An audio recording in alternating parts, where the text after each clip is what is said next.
नमस्कार दोस्तों।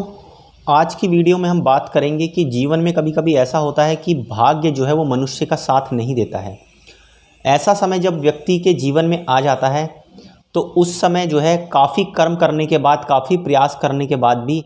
उसको वो चीज़ नहीं मिल पाती है जिसके लिए वो प्रयास करता है, या भाग्य की कमी होने के कारण कई शतक प्रयासों के बाद उसको जो परिणाम मिलते हैं वो बहुत कम होते हैं। तो दोस्तों, अपने भाग्य की बढ़ोतरी करने के लिए, अपने भाग्य के हिस्से को बढ़ाने के लिए व्यक्ति को क्या करना चाहिए, इस संदर्भ में मैं एक कथा आपको सुनाता हूँ। और उस कथा को सुनने के बाद जो है आप निर्णय कीजिए कि जब व्यक्ति का भाग्य उसका साथ ना दे रहा हो तो किस तरह से वो जो है अपने भाग्य को बढ़ा सकता है। दोस्तों, बात जो है वो महाभारत काल की है। महाभारत के समय में ऐसा माना जाता है कि भगवान श्री कृष्ण जो है वो हस्तिनापुर में कई बार जाते थे और अर्जुन के साथ जो है हस्तिनापुर में समय व्यतीत करते थे। और जब भी वो हस्तिनापुर में अर्जुन के साथ समय व्यतीत करते थे तो उस समय उन दोनों की आदत थी कि वो संध्या होने से पूर्व, शाम होने से पूर्व नगर में जो है वो भ्रमण जरूर करते थे। और भ्रमण करते हुए जो है भगवान श्री कृष्ण अर्जुन को कई प्रकार की शिक्षाएं दिया करते थे, उनको प्रत्यक्ष तौर पर घटनाओं को दिखाते थे और उसी के आधार पर उनको सीख दिया करते थे। तो दोस्तों, एक बार की ऐसी ही घटना है कि भगवान श्री कृष्ण और अर्जुन जो है वो हस्तिनापुर में भ्रमण कर रहे होते हैं और नगर भ्रमण के दौरान वो एक चौराहे पर पहुंचते हैं। उस चौराहे पर जो है वो देखते हैं कि एक भिखारी खड़ा होता है जो हर दिन वहां पर आकर भिक्षा मांगता है लोगों से। और जो है उसकी दयनीय स्थिति को देखकर अर्जुन को उसके ऊपर जो है वो दया आ जाती है, बहुत उसके ऊपर तरस आ जाता है। तो अर्जुन उसके पास जो है जाते हैं भगवान कृष्ण के साथ और उसको जो है स्वर्ण मुद्राओं से भरी हुई एक थैली देते हैं और उसको कहते हैं कि तुम जाकर इससे कोई व्यवसाय करो और अपना जीवन जो है वो सुधारो और अच्छे से अपने जीवन को व्यतीत करो और ये भिक्षा और भीख मांगने का काम छोड़ दो। तो दोस्तों, इस कहानी में जब अर्जुन और कृष्ण उसको, भिखारी को, ये सब जो है स्वर्ण मुद्राएं दे रहे होते हैं तो इस प्रकरण को एक चोर जो है वो काफ़ी दूर से देख रहा होता है। उसको देखते हुए जो है वो भाप जाता है, क्योंकि ये राजसी व्यक्ति हैं और भगवान और अर्जुन को पहचान लेता है और उनके द्वारा दी गई स्वर्ण मुद्राएं होती हैं उनको भी देख लेता है। तो वो निश्चय करता है कि शाम को इस भिखारी से मैं इन पैसों को छीन लूँगा। दोस्तों, इस बीच में क्या होता है, भिखारी इतना अत्यधिक धन पाकर, स्वर्ण पाकर बहुत ज़्यादा खुश हो जाता है और उस खुशी में जो है वो सीधा अपने घर की तरफ लौटने लगता है। रास्ते में दोस्तों, क्योंकि अंधेरा हो जाता है, शाम हो जाती है, तो मौका पाकर वो जो चोर होता है वो उस भिखारी से उसकी स्वर्ण मुद्राओं की थैली छीन लेता है ज़बरदस्ती और भाग जाता है। दोस्तों, ये सब घटना होने के बाद भिखारी जो है वो अंदर से बहुत दुखी होता है कि इतना जो है किस्मत से उसके पास, भाग्य से उसके पास एक मौका आया था और वो भी उसके हाथ से निकल गया कि वो अपने जीवन को सुधार सके। दोस्तों, अगले दिन वो फिर दोबारा उस चौराहे पर पहुंच जाता है भिक्षा मांगने के लिए, क्योंकि उसके पास कोई चारा ही नहीं बचता है अपना जीवन यापन करने के लिए। तो जब भगवान श्री कृष्ण और अर्जुन दोबारा फिर जो है अगले दिन उसी चौराहे पर आते हैं तो उस भिखारी को वहाँ पर खड़ा हुआ देखकर बहुत आश्चर्यचकित होते हैं। अर्जुन को भी बहुत आश्चर्य होता है कि कल तो मैंने इसकी मदद करी थी, आज ये फिर दोबारा जो है यहाँ पर भिक्षा मांगने क्यों आ गया। तो उत्सुकतावश जो है वो दोनों के दोनों उस भिखारी के पास जाते हैं और पूछते हैं कि आखिर ऐसा क्या हुआ कि आप जो है वो दोबारा यहाँ पर भिक्षा मांगने आ गए। तो दोस्तों, वो भिखारी जो है संकोच करता हुआ अपनी सारी कथा जो है वो भगवान श्री कृष्ण और अर्जुन को बताता है कि इस तरह से मैं गया और चोरों ने मेरे जो है पैसों की जो थैली थी वो छीन ली, जिसके कारण मुझे दोबारा से जो है यहाँ पर आकर भिक्षा मांगनी पड़ी। दोस्तों, ये सब कहानी सुनकर अर्जुन को उसके ऊपर और दया आ जाती है और उसके ऊपर करुणा का भाव जो है जग जाता है। तो वो उसकी मदद करने के विचार से अपने हाथ में, जो उनके हाथ में अंगूठी होती है, उसके अंदर जो रत्न जो जड़ित होता है, जो हीरा होता है, वो निकालकर उस भिखारी को दे देते हैं और कहते हैं इसको तुम ले जाना और इसका उपयोग करके जो है कोई भी काम धंधा करके अपना जीवन अच्छी तरह से यापन करो और ये भिक्षा मांगने का काम छोड़ो। तो उसकी मदद करने के लिए जो है अर्जुन उसको वो बहुमूल्य जो कीमती हीरा होता है वो उसे दे देते हैं। दोस्तों, यहाँ पर क्या होता है, क्योंकि भिखारी जो है वो पिछली घटना से सबक ले चुका होता है तो वो तुरंत घर को नहीं जाता, थोड़ी देर वहीं भिक्षा मांगता है और बिना किसी को कुछ बताए चुपचाप जो है उस हीरे को लेकर अपने घर तक चला जाता है। दोस्तों वो इतनी सतर्कता बरतता है कि अपनी पत्नी से भी नहीं बताता है कि उसको इस प्रकार से जो है हीरा प्राप्त हुआ है, और उसको हीरे को छुपाकर अपने घर में एक पुराने मटके के अंदर रख देता है और निश्चिंत होकर सो जाता है कि कल सुबह इसे जाकर मैं किसी सुनार को बेच दूंगा और उसके बदले में मुझे काफ़ी सारा धन मिलेगा, जिससे मैं अपना जीवन यापन अच्छी तरह से कर लूँगा। इस दौरान क्या होता है, सवेरे जब वो उठकर देखता है तो उसको वो पुराना घड़ा जो है वो दिखाई नहीं देता है। दोस्तों वो घड़ा अपनी जगह से गायब होता है, तो वो अपनी पत्नी से पूछता है कि यहाँ पर एक पुराना घड़ा था, वो कहाँ चला गया। तो उसकी पत्नी बताती है कि जो नया घड़ा था वो पानी भरते हुए टूट गया, तो पानी की क्योंकि ज़रूरत है, पानी भरने के लिए मैंने पुराने घड़े का इस्तेमाल किया। लेकिन एक आश्चर्यजनक घटना घटी कि जब मैं पानी भर रही थी जो है सरोवर में, जो नदी से जुड़ा हुआ सरोवर था, उसमें जो है वो पानी भरते हुए एक इसके अंदर से कोई चमकीली वस्तु जो है वो मटके से बाहर निकलकर सरोवर में या नदी में जो है वो चली गई। तो दोस्तों वो भिखारी अपना माथा पीट लेता है कि दूसरी बार भी जो है उसको इतना अच्छा मौका मिला था अपने जीवन को सुधारने का, और वो भी उसके हाथ से निकल गया।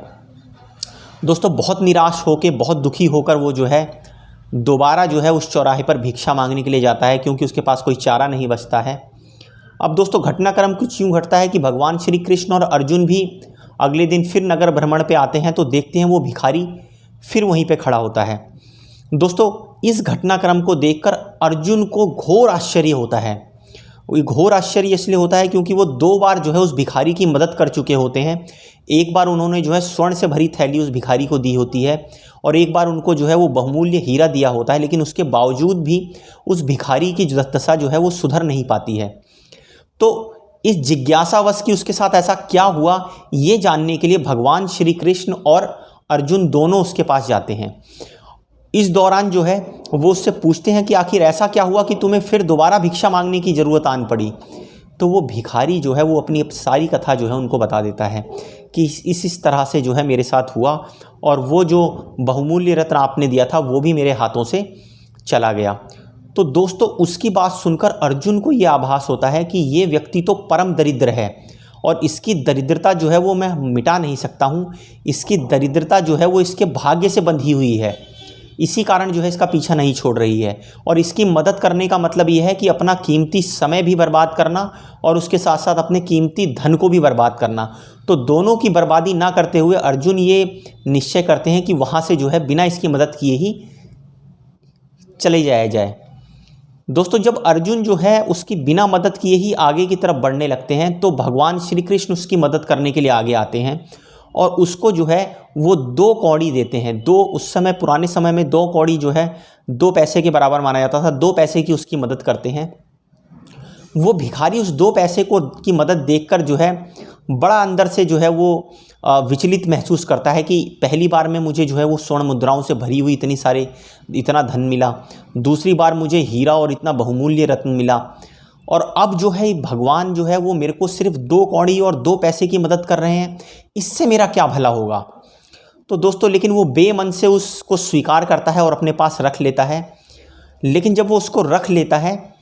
तो उसके मन में जो है दूसरी तरह का विचार आने लगता है। उसमें विचार आता है कि ये 2 पैसे से मेरा तो कुछ भला हो नहीं सकता है, तो क्यों ना मैं किसी और का भला कर दूं इस पैसे से। तो दोस्तों उसके अंदर जो है वो परोपकार की भावना जो है घर कर जाती है। इसी दौरान जब वो शाम को अपने घर की तरफ लौटने लगता है तो वो देखता है सरोवर के किनारे एक मछुआरा जो है एक मछली को सरोवर से पकड़ कर निकालता है, और जब वो उससे पकड़ कर निकालता है तो मछली जो है वो छटपटा रही होती है पानी के बगैर। ये घटनाक्रम देखकर उसको आभास होता है कि क्यों ना इस 2 पैसे का इस्तेमाल करके मैं इस जो है मछली का जीवन बचा लूँ, कि कम से कम जो है मेरे को कुछ पुण्य मिलेंगे और कुछ परोपकार होगा कि मैंने इस पैसे का सदुपयोग करके किसी के प्राण बचाए। इससे मैं तो कोई बिजनेस कर नहीं सकता हूँ, मैं तो कोई धंधा कर नहीं सकता हूँ, तो कम से कम किसी दूसरे की मदद इससे हो जाए। ऐसा विचार करके वो भिखारी जो है 2 पैसे से उस मछली को खरीद लेता है, और जब वो उसको पानी में डालने लगता है तो उसको पता चलता है कि मछली के कंठ में जहाँ से वो सांस लेती है एक कुछ फंसा हुआ है। दोस्तों जब वो उस पत्थर को देखता है जो फंसा हुआ होता है, उस पत्थर को जब बाहर निकालता है हाथों से खींच के, तो वो देखता है वो वही रत्न होता है जो उसको अर्जुन ने दिया होता है। तो दोस्तों वो रत्न निकालकर वो मछली को पुनः सरोवर के अंदर जो है छोड़ देता है और वो जो है इतना प्रसन्न हो जाता है, इतना खुश हो जाता है उस रत्न के मिलने से कि वो पागलों की तरह ज़ोर ज़ोर से चिल्लाने लगता है कि मिल गया, मिल गया, मिल गया। दोस्तों ये सब चीज़ें देखकर जो है उसके आसपास कुछ व्यक्ति एकत्र हो जाते हैं, क्योंकि वो इतना ज़ोर ज़ोर से चिल्ला रहा होता है। इसी दौरान जो है जो चोर जो है उससे पैसों की, स्वर्ण मुद्राओं की थैली जो है छीनकर भागा होता है, वो भी जो है देखने के लिए वहाँ पर आता है। तो वो ये देखता है कि ये वो तो वही व्यक्ति है जिससे मैंने स्वर्ण मुद्राओं की थैली छीन लिया था। उसको ऐसा लगता है कि शायद इस व्यक्ति ने उसको पहचान लिया है और वो अर्जुन और भगवान श्री कृष्ण से जो है जाकर इनकी शिकायत कर देगा मेरी, और वो मुझे कहीं प्राण दंड ना दे दें। इस डर से जो है वो उस व्यक्ति के पास जाता है और कहता है मुझे क्षमा कर दो, मैं तुम्हारी धन की थैली तुम्हें वापस कर दूंगा, लेकिन मेरी विनती है कि तुम इसकी शिकायत जो है वो अर्जुन से या भगवान श्री कृष्ण से मत करना। और यही विचार करके वो लूटी हुई जो धन की थैली होती है वो भी उस व्यक्ति को वापस कर देता है।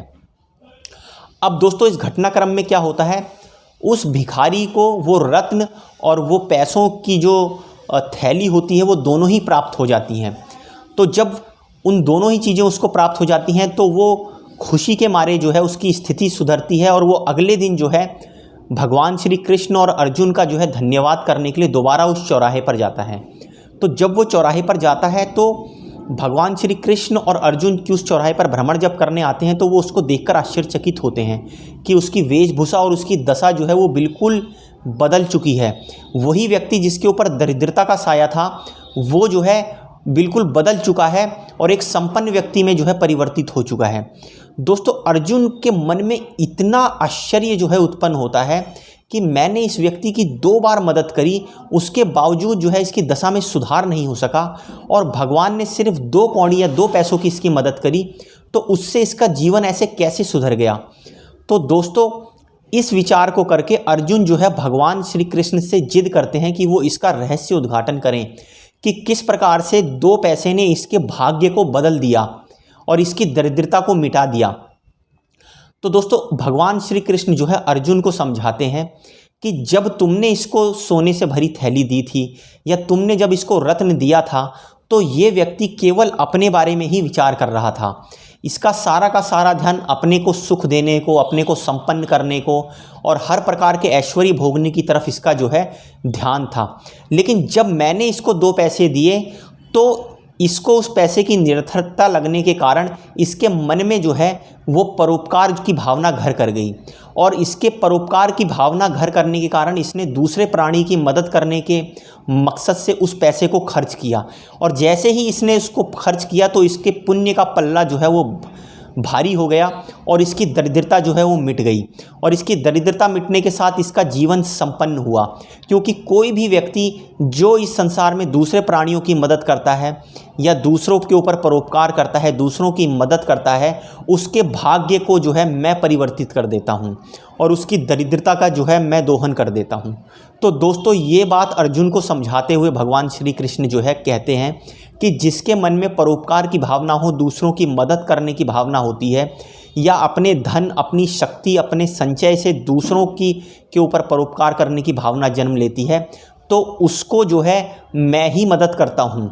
मैं संसार के पालनहार के रूप में उसकी हर तरह से मदद करता हूँ और उसकी दरिद्रता को जो है मिटाने लगता हूँ। तो दोस्तों जब भी भाग्य आपका साथ ना दे रहा हो तो ज़रूरी यही है कि भगवान श्री कृष्ण की उस सीख पर अमल किया जाए, अपनी विचारधारा को बदला जाए और अपने आप को परोपकार में समर्पित किया जाए। दोस्तों आशा करता हूँ इस शिक्षाप्रद कहानी से कुछ नई सीख मिली होगी। अगले वीडियो में फिर मिलेंगे, तब तक के लिए धन्यवाद।